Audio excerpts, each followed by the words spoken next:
बिस्मिल्लाहिर्रहमानिर्रहीम वइय्याका नस्तईन। मेरे पाकिस्तानियों, जब तक ये मेरे अल्फाज आप तक पहुंचेंगे मुझे एक नाजायज केस के अंदर बंद कर दिया होगा। इससे एक चीज आप सबको वाज़ेह हो जानी चाहिए कि पाकिस्तान में जो फंडामेंटल राइट्स हैं, जो हमारा आइन हमें हुकूक देता है, जो जमहूरियत है, वो दफन हो चुकी है। और हो सकता है कि इसके बाद मुझे मौका ना मिले आपसे मुखातिब होने का, इसलिए मैं 2-3 बातें आपसे करना चाहता हूं आज। सबसे पहले, पाकिस्तान की जो कौम है वो मुझे 50 साल से जानती है। मैं पब्लिक में 50 साल से कभी मैंने ना पाकिस्तान के आइन के खिलाफ किया हूं, ना मैंने कभी पाकिस्तान का कानून तोड़ा है। और मेरी हमेशा, जब से सियासत में आया, मेरी हमेशा कोशिश हुई कि मैं जो भी अपनी जद्दोजहद करूं वो पुरअमन करूं, आइन जो मुझे हक देता है पुरअमन एहतजाज का, उसके बीच में रह के करूं।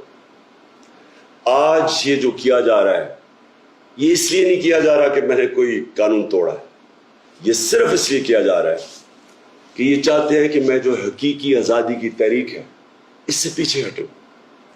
और ये इसलिए किया जा रहा है कि ये करप्ट चोरों का टोला, इंपोर्टेड हुकूमत जो हमारे ऊपर मुसल्लत की गई है, ये चाहते हैं कि मैं उसको कबूल कर लूं।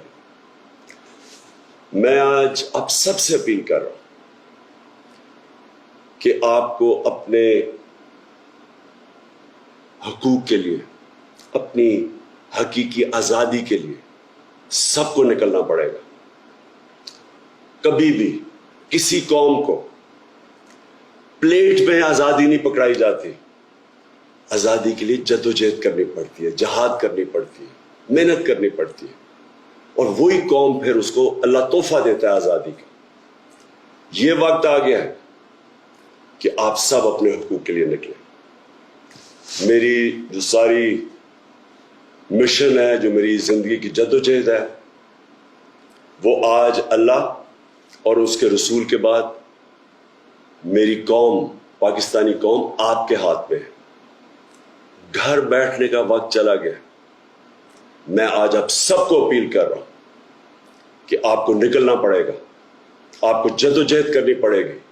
आपको ये जो फैशिस्ट निज़ाम है, जो ये खौफ तारी कर रहे हैं, ये खौफ के बुत को तोड़ना पड़ेगा। और इंशाअल्लाह तभी हमारा अल्लाह इस मुल्क को हकीकी आज़ादी देगा। पाकिस्तान जिंदाबाद।